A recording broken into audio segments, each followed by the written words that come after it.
us a sign once we are here. Good evening, everyone. We are here today for the book launch of Shrabani Basu. And amongst us, we also have Boman Irani, sir. So we are gathered here today for the book, The Mystery of the Parsee Lawyer. And before we, ask Baman sir and Shrabani to have the conversation ahead, let me formally introduce Shrabani Basu.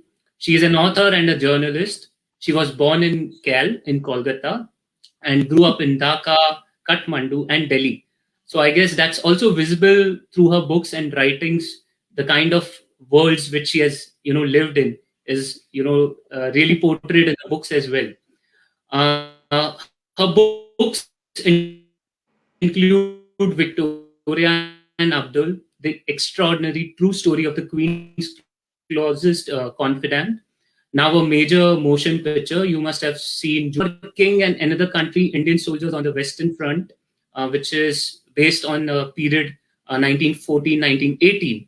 Apart from it, she has written on Spy Princes, the life of Noor Inayat Khan. So thanks for bringing that, piece up of the history which a lot of people were not aware of. And if you see, she has also set up the Noor Inayat Khan Memorial Trust and campaigned for a memorial for the Second World War heroine, which was unveiled by none other than Princess Anne in London in November 2012. Burman sir, everyone knows him. We have loved him for his movies and the piece of humor, the acumen which he brings to the movies. So thanks to you, sir. Your roles have been iconic, and it's really pleasure to have you with us. He's an acclaimed and award-winning Indian theatre and Bollywood film actor. He's known for his work in a lot of films which we have really loved, Jolly LLB, Three Idiots, Sanju, and many more. Apart from it, which others might not know, he's also a singer and a photographer. So thank you. And about the book, just to start with, so the book is just being, reaching the stores, and it's also available on www.crossword.in. It's considered to be like a Sherlockian adventure, and it is already released in US, UK, and now available at your nearest bookstore, Crossword. And it is really getting some great reviews. So without taking much time, I would request Shrabani and Baban sir to take the conversation ahead. Thank you. Thank you so much, Harshit. Thank you. It's lovely to be here. Thank you, Boman, for being here for this. I'm really looking forward to our chat. So fire away. So much fun. So much fun. First of all, congratulations, Shrabani. So nice to be here. Thanks for asking me to do this.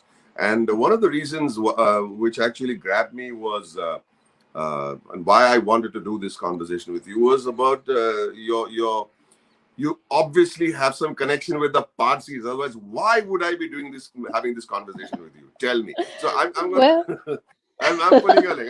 Hold it. So Harshal said you were born in Cal, and then you grew up in Kathmandu and Dhaka, and then Delhi. So where are the Parsees in all of this? They're everywhere, aren't they? Because I have so many Parsi friends. There are only 64,000 Parsees left on the planet. But such precious Parsi. 64,000 minus one. This Parsee lawyer became Christian in England, didn't he? Right? Well, he's gone now. But but Parsees have achieved so much. I've just always been such an admirer of the Parsi community. Music, you just think Zubin Mehta, you think Freddie Mercury, you think business, you've got all the Tatas, and you think science. I mean, you guys are there everywhere. Acting, music, talent, such talent. Yeah, well, how did you? What is the affinity with the Parsi community and yourself, Shrabani? Not a personal connection apart from my friends, of course. But this case was interesting to me because Shapuji obviously he's a Parsi, but it was also interesting. Apart from the Arthur Conan Doyle factor, shall I just give a little brief about what the book is about? Yeah, before you go on, I always thought that Arthur Conan Doyle was Parsi. Honestly, no, it's not. That's not. Of course he was. He was Indian as well. We claim everybody. Yeah, so Shrabani, if you don't stop me, I'm going to go on and on. But go ahead. Give us a little we claim everybody. Yeah, so actually the story begins, and I'm so happy that we are launching this book from Mumbai because the story begins, but I will call it Bombay because it is set when it was called Bombay. Shapurji is from Bombay. He went to Elphinstone College and he was only 15 years old. Shapurji is the father of our Parsee lawyer. So he was part of this group that were really, targeted by the missionaries because they were westernized Parsees, and they were targeted for conversion. So this teenager, I see it as a bit of brainwashing that happened. And there was a group of other Parsees as well. And suddenly they said, our faith is terrible. We want to convert. And they land up there. And there is Reverend Wilson. And they go to him and they want to convert. So this conversion of these four Parsees from Elphinstone College influences Shapurji. He wants to convert. There's a storm, so we won't go into all that, but he does convert. He becomes a Christian. His family, he runs away from home, his house in Kolaba, and then he leaves. He trains a bit, and then he writes a dictionary, Gujarati English dictionary, and he sells it.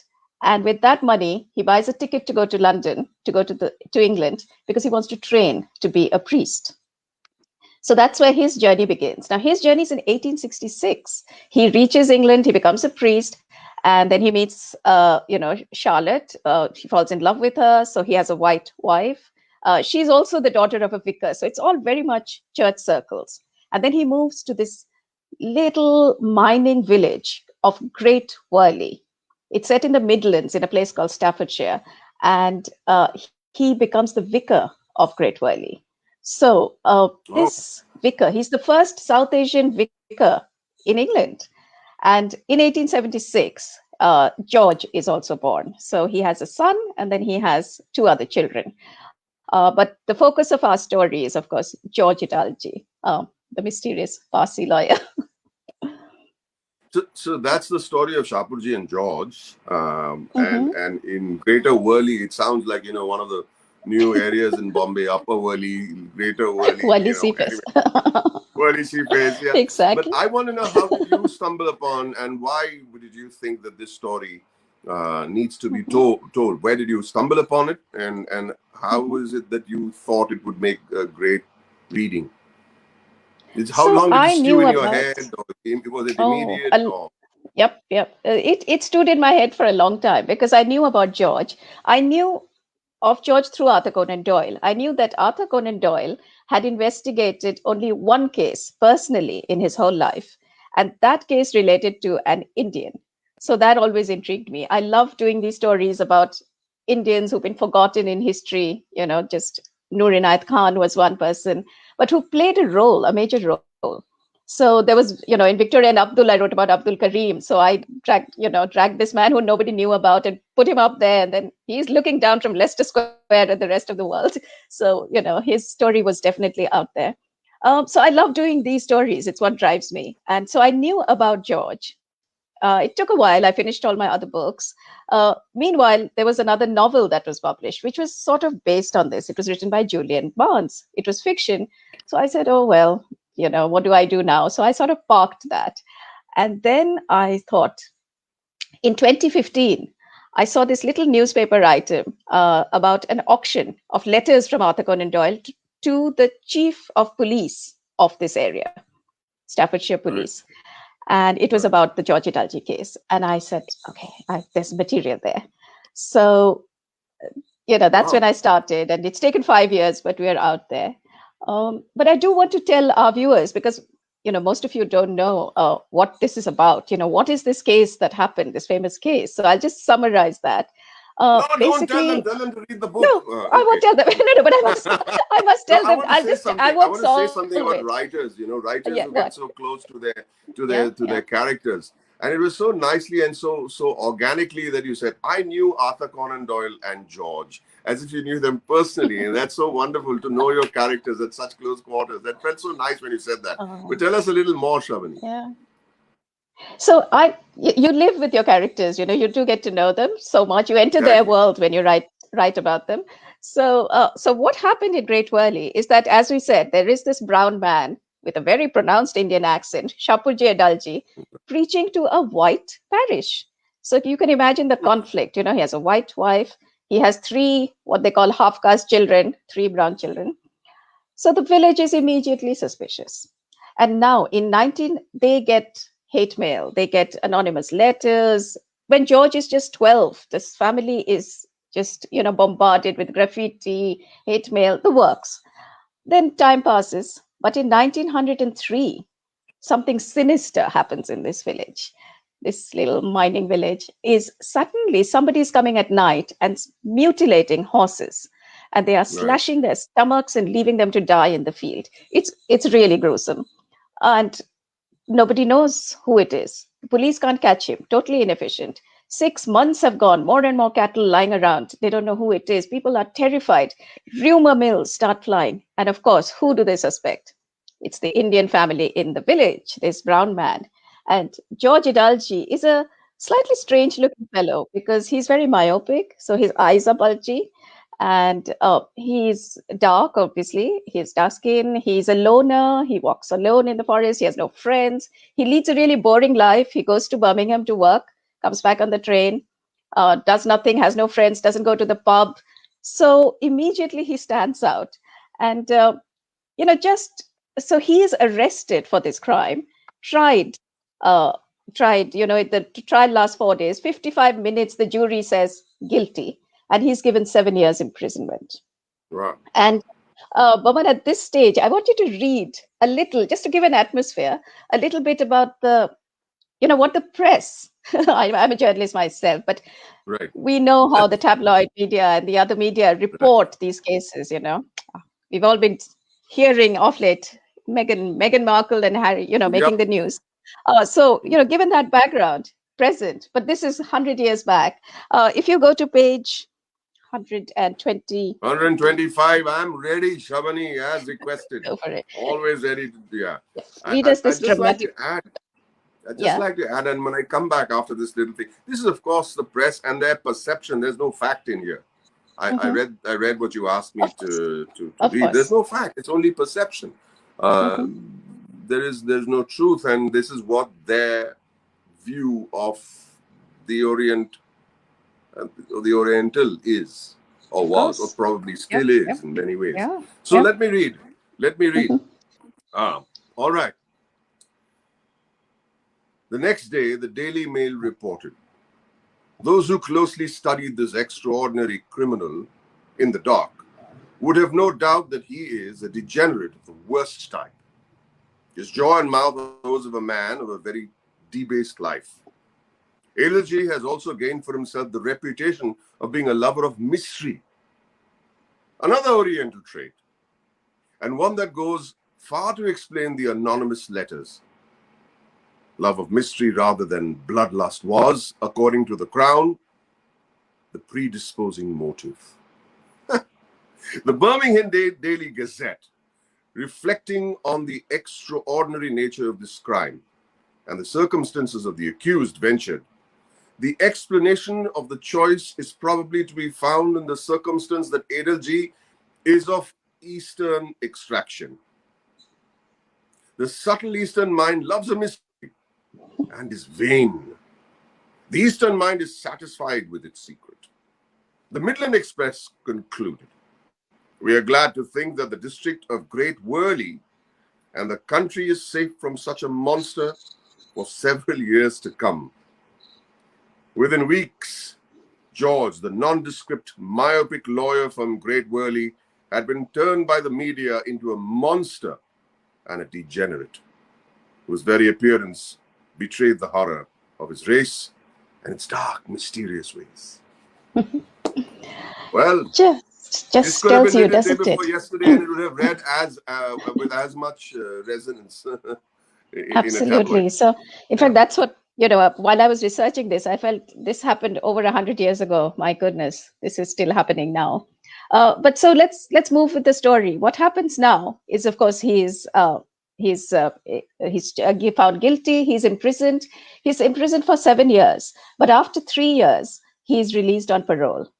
But he's been struck off the solicitor's rolls. He doesn't have a job.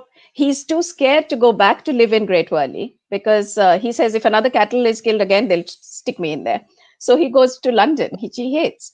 And then he doesn't know what to do. So he writes, this Parsee young boy writes to Arthur Conan Doyle and says, he's only 28, in case I forgot to mention that. So he writes that you're the only one. He's read his books.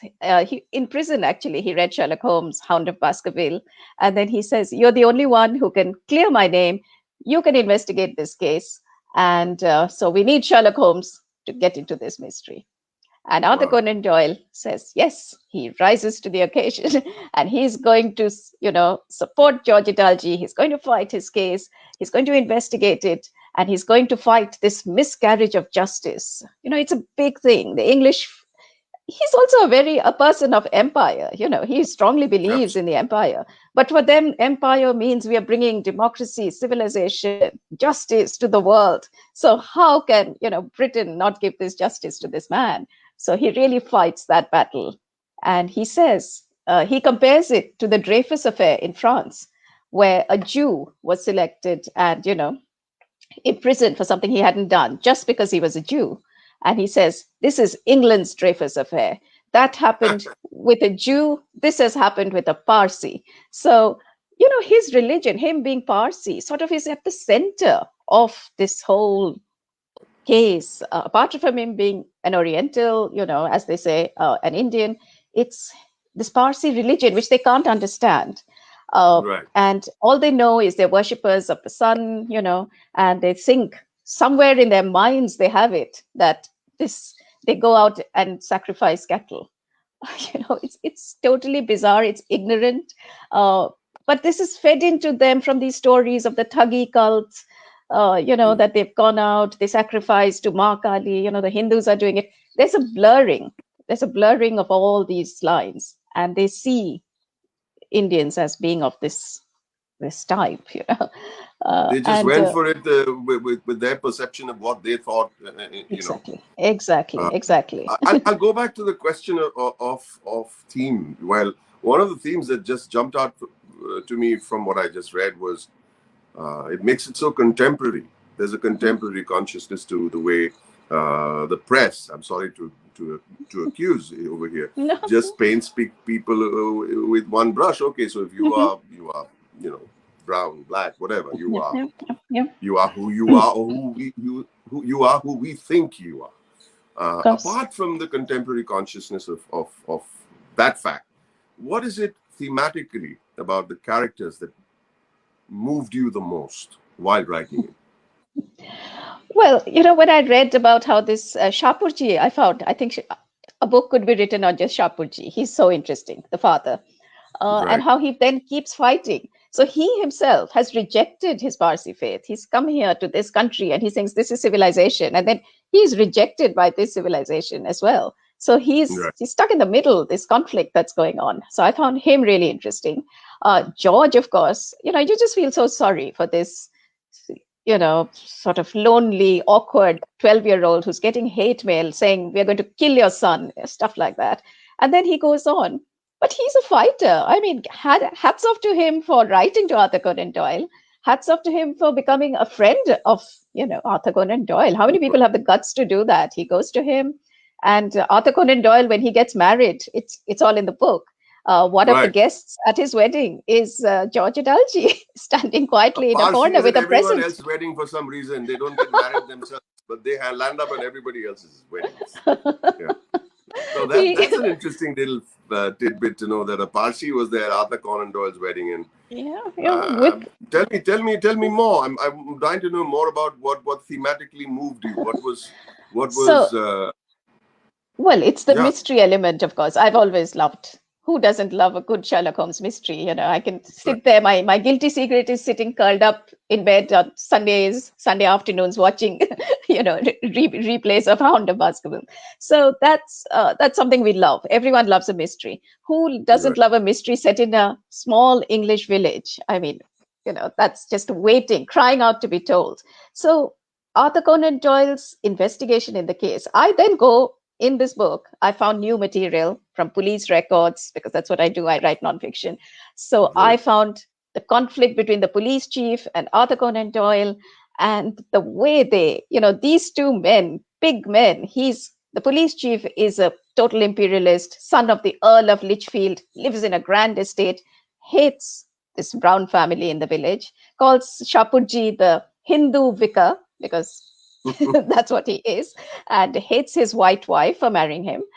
So he is just not going to let Arthur Conan Doyle solve this case. He sets up false traps for him. He leads him down, wrong way. So this whole intrigue was fascinating. So I have then gone on Arthur Conan Doyle is investigating this, and what I have done is I've gone on Arthur Conan Doyle's trail, finding out what he does, how he's solving the case, where he trips up, what Anson is doing. So there's a lot of action. There's a lot of twists and turns, and it's a there must mystery. be. Yeah, I must say, I have to tell you, and I don't want to give out too much. I've read almost half of it. It's very intriguing, no question about it. As the first, what's this version that I have? It's called a bound manuscript. So at some point Yes. when I come to London, you'll sign this for me.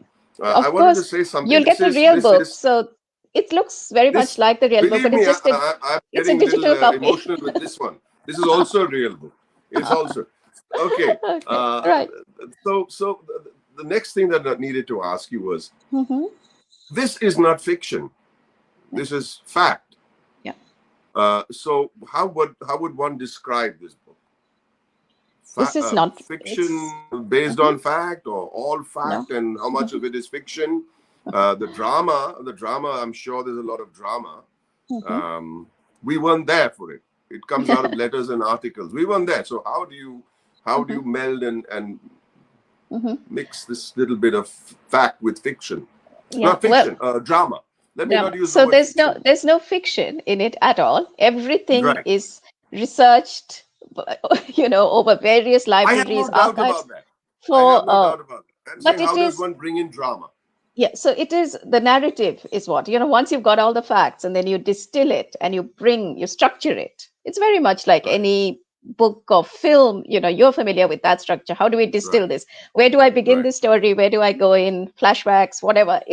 A book is almost, written like that as well. So that is the writing style. It is narrative. Everything in the letters is so dramatic that you just write up the drama. That's all. It's what I do in Victoria and Abdul as well. That is based on letters and documents. And it came out as, such a dramatic book because there are fights, there's racism, there's everything going on. And the same is true for this. So here we are going on a trail. There's Arthur Conan Doyle. He's wearing Sherlock Holmes' hat, but he is on he's on this investigation trail. He goes to the site of the crime. He walks in this field at night and he picks up the soil and he's testing the soil. This is not the right soil that was on the boot. He's like, his brain is forensic. He's making forensic notes. And then he writes this piece in the Daily Telegraph saying, it is literally his defense of George Adalji. And when you think about it, it's incredible. So you read a lot of letters for people who've written letters to each other. Yes. And surely it can't be that easy. You can't read a bunch of letters and say, okay, I'll write you a book. Surely it can't be that easy. So what I'm planning to do is you write a whole bunch of letters to you. Maybe 10 years from now, you can write a book. I don't know. I'm taking a long shot here. It's not a bad idea. Not a bad idea. The only thing I worry about, and I'm quite happy that, okay, I'm in my 50s now, because now it's all emails. Who writes letters anymore? We've lost that. We're going to lose such a beautiful archive. Coming historians, I don't know what they'll do. Go on emails. Coming from two people who are sitting and talking across a Zoom camera, I mean, we shouldn't be complaining. We should. But, holding a letter written by Arthur Conan Doyle with his handwriting, his signature, his corrections on the side, holding a letter by Queen Victoria. She would always have these outlines of black, and her writing got worse over the years, By the end, you can barely read her handwriting. But that thrill of finding this letter and holding it in your hand, email doesn't do it. I don't like writing emails. I write letters, even though my handwriting has gone from bad to almost medical doctor style. But I write. I think it's nicer to write. It just that's lovely. Feels that is so nice. Yeah, I think we all need to write a little bit more. Bring back those Parker pens and fountain pens and write, because just the slowness of it. Otherwise, you're just clicking, aren't you? You're just clicking in a mad, frankly. I think like everyone wants to slow down in the world. I think we should start writing, and Let's that would slow slow down. us Let's down. go on talking for the next 4 or 5 hours, Shravan. Let's No, slow this down. how are we doing for time? Do we have to take questions from the others? Yeah, Harshil, are you around? Do we need? Yes, so great, and really thought like the conversation should go on. Didn't want it Yeah, to disturb we the can flow go of on. the Yeah, we really can go enjoyed on. and well brought, Baman sir. Like when you said because it's only letters, and how could you bring the drama, or how could you bring the conversations which they might have had into picture? So great job, Mhm. Shrabani, to make this Mhm. entire. Yeah, it can't be that easy, right, Yeah. Harshil? You can't say I read a bunch of letters. I'm ready to write a book. So I think hats off, Shrabani. Oh, thank Yes, you. yes. But it's also not just letters. It's like I go Yeah, into the article. Home Office files. So there's the Of trial. course, You have the of whole course. trial, the manuscript of the trial. I mean, Baba, you've No, done what I these meant is the courts. letters are Yeah, representative yeah. of the research that you've Of done. course, So of course. you know what I And mean. Yeah, trial scenes. My goodness, you've done lawyers in your time, haven't you? So there's nothing yeah, like a trial scene. It just there's witnesses coming, and so you have the full account of the trial scenes, and they are so right, easy and dramatic to right. sort of bring in the picture. The evidence that's produced, which is so flimsy. One shoe, one coat with 29 horse hairs on it. One shoe. The And his bulgy circumstantial eyes. evidence. His bulgy Sorry, eyes are evidence. his body eyes. Well, He's, that's what Arthur Conan Doyle says when he first meets him. It's that is a dramatic meeting. He makes this appointment and they go. So they meet at this hotel, the Charing Cross Hotel, in near Trafalgar Square. And Arthur Conan Doyle is a bit late. So when he gets there, he stands there at the door and he observes. And of course, he can recognize George. He's the only Indian in the room. And he's reading a right. newspaper, holding it very close to his face. And he immediately, like Sherlock Holmes does, deduces this man is myopic, severely myopic, astigmatic. He could not have crossed the fields in the dark, slashed the cattle on a rainy night. This man is innocent.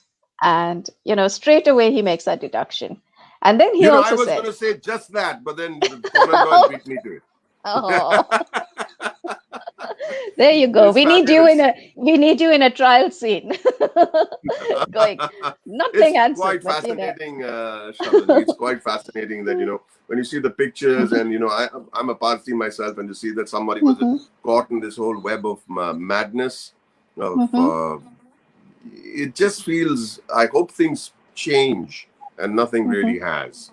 Also, the mustache, the bushy mustache, I saw pictures of George. He does have a very protruding dental work. I'm putting it as politely as possible. He almost looks like Freddie Mercury's granduncle. You're the second person who said that to me. Arthur That Conan he Doyle looks must be like the Freddie first. Mercury.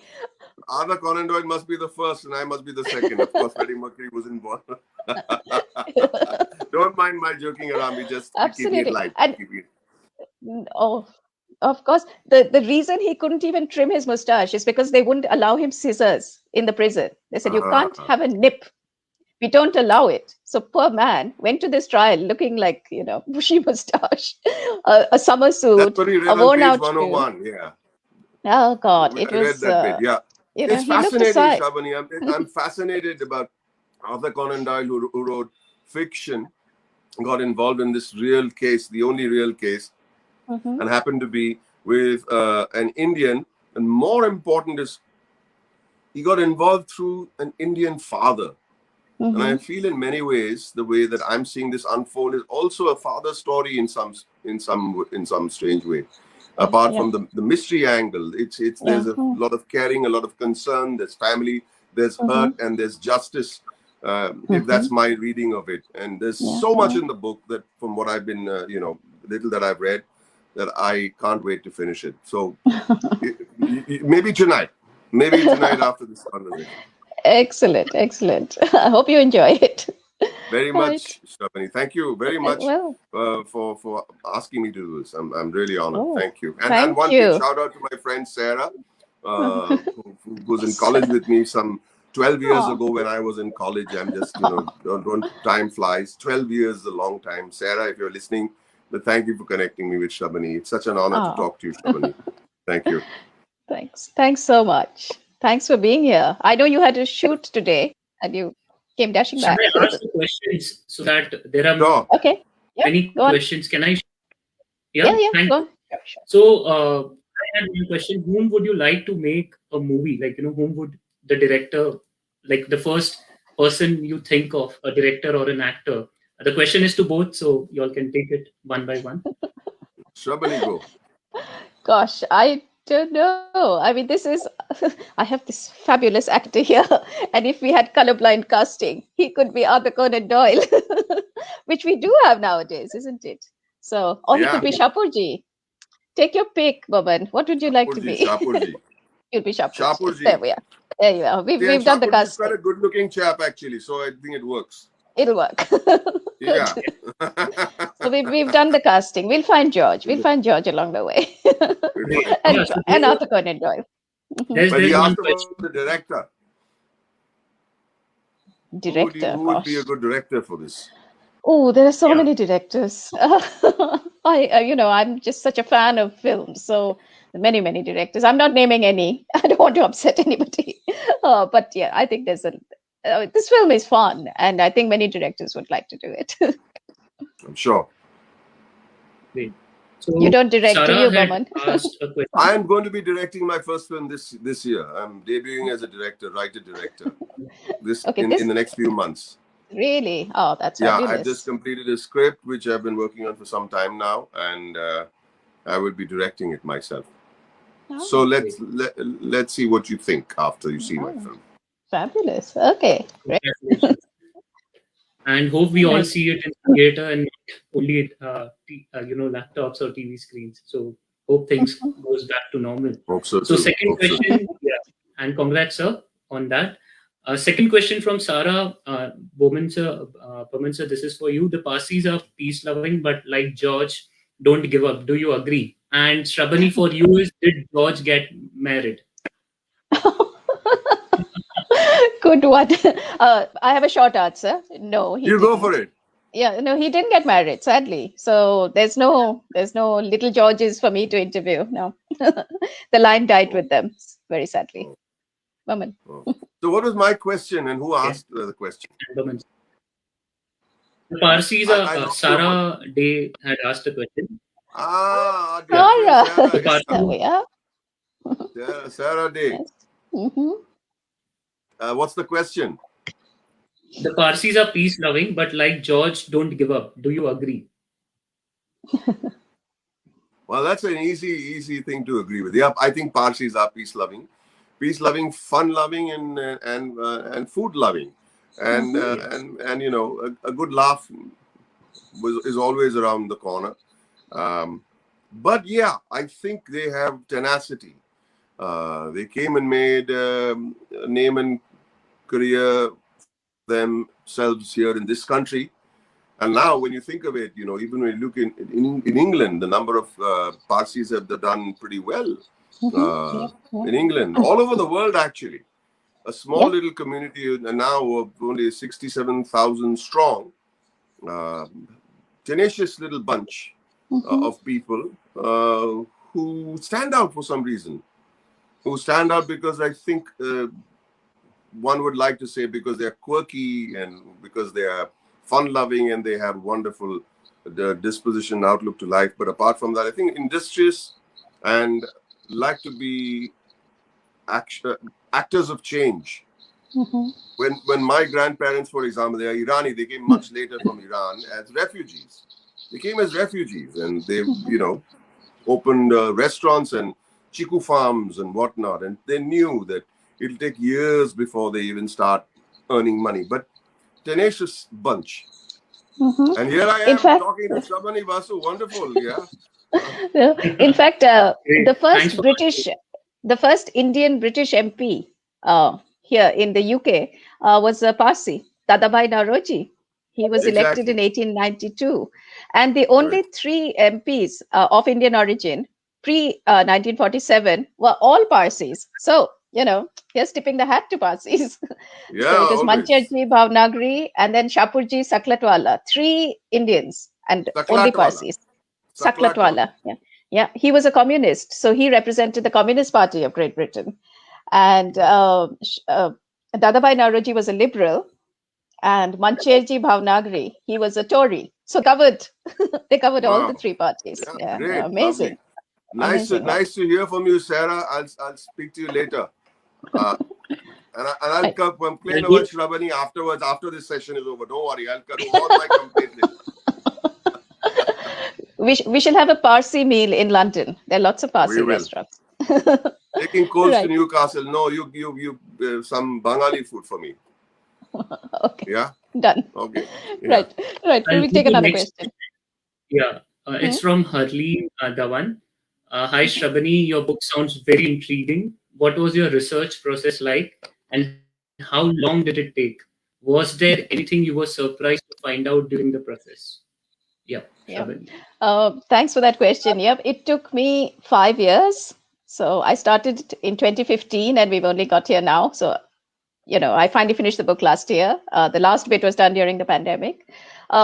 It was huge research because I had to go to find the police files, the Home Office files, these letters, and it was in 4 places: in Portsmouth, in Staffordshire, and then Great Wyrley, Birmingham, the National Archives in London. And then as a journalist, I have to go, like Arthur Conan Doyle, I have to go to the spot. So, of course, I had to go to the spot. I had to see this field, see the vicarage. You get a feel for the whole thing. It doesn't look like what it did 100 years ago, but you feel it. And I had a Pakistani taxi driver, and he said, "Why are you going to this church, middle of the day? This mad Indian woman." So I said, I'm going for something. And I said, are there any Indians here? He said, no, the only Indians here drive taxis. There's nothing here, all white. So 100 years ago, it would have been a white congregation that Shapurji preached to. And, that's his trouble began.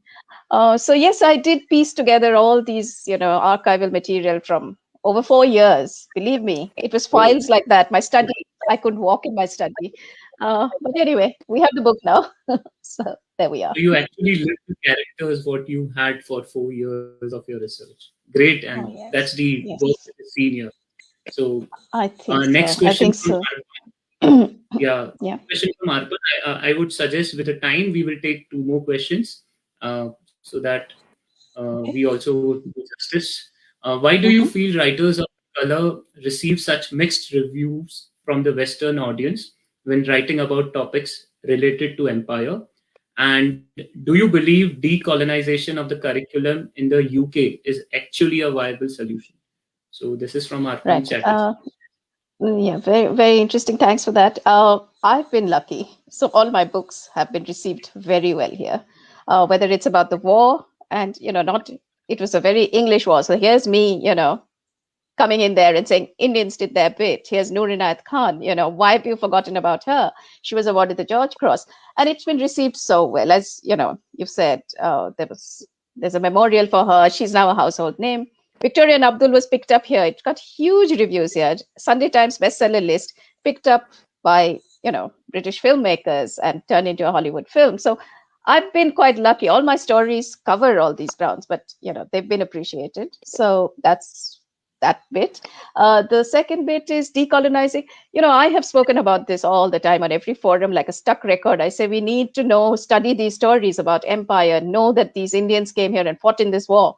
This wasn't just your war. So I am like a stuck record. I've been going on for years, on this, on every platform, because I feel, and it's not just UK, I feel even in India, we don't know these stories. I hadn't heard of Noor Inayat Khan in India. I didn't even know that Indian soldiers fought in the First World War in India, that there were turbans in these trenches. So I feel there is a lot that we all have to know. And, Britain has to know, India has to know. We need to know our histories much more. So that's something I'm very passionate about. And thank you for that, Shrabani. Really, thank you for that.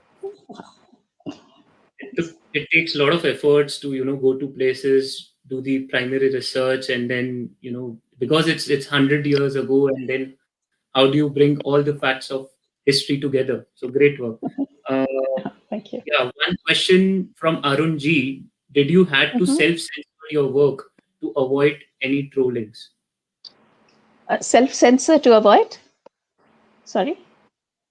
To avoid any trollings, like any trolls, or Oh, like no. these No, days no. there are. Yeah. No. I don't There's care. I mean, if they're not okay. there, I don't know. I'm not on much social media. I just have a little Twitter account. I'm not on Facebook. So I'm not on Okay. anything. So I just hide and I do my bits. And if somebody wants to troll, they can troll. But no, never. That's never my consideration. I write because I'm interested in the story. That's what drives me. I have to live with this story for 4 or 5 years. So I better love it and be passionate about it. And as I keep discovering things. I think somebody Hmm. asked, was I surprised by anything I found? Yes, I was. Yeah. Sorry, I forgot to answer that bit. I was. I was so surprised to see how passionate Arthur Conan Doyle was and how this police chief was leading him down the wrong road. That I didn't expect. That is such fun, and that's in the book. So you keep finding surprises as you go along. Great. Last question from Baghdad Bhumisha. What was the role of Churchill in his bid for compensation? So I don't know whether you would like to reveal it, or yeah. Yeah, well, actually, there's Churchill was the Home Secretary. So the first Home Secretary is Herbert Gladstone, who says no compensation. Then there are other Home Secretaries, and Arthur Conan Doyle keeps fighting for compensation. And one of the last, the governments change, and then Winston Churchill becomes the Home Secretary. And of course, he thinks, and Winston Churchill is a friend of Arthur Conan Doyle, so he thinks it's a done deal. But oh no, Winston has no time for George Dulci. So, and even later, there's David Lloyd George. Many years, they keep campaigning for years. But I won't give away the whole story. But yeah, Don't. Winston has no time for him. Great. Uh, One final question, I always felt when we travel or when we get settled in a foreign land, do we need to, sort of are a matter of belonging, or we need to establish ourselves to get that space in that community or people? So because your stories, what be it Abdul, be it Noor Inayat, or be it this, they always have to sort of struggle to establish themselves. So what is your take on it? Uh, they they don't really have to struggle. Well, I think Adalji, I think each story is different. So Adalji was a solicitor till he was brought down because of this case, but he was a successful solicitor. Young fellow went every day to the office, 8:45 train.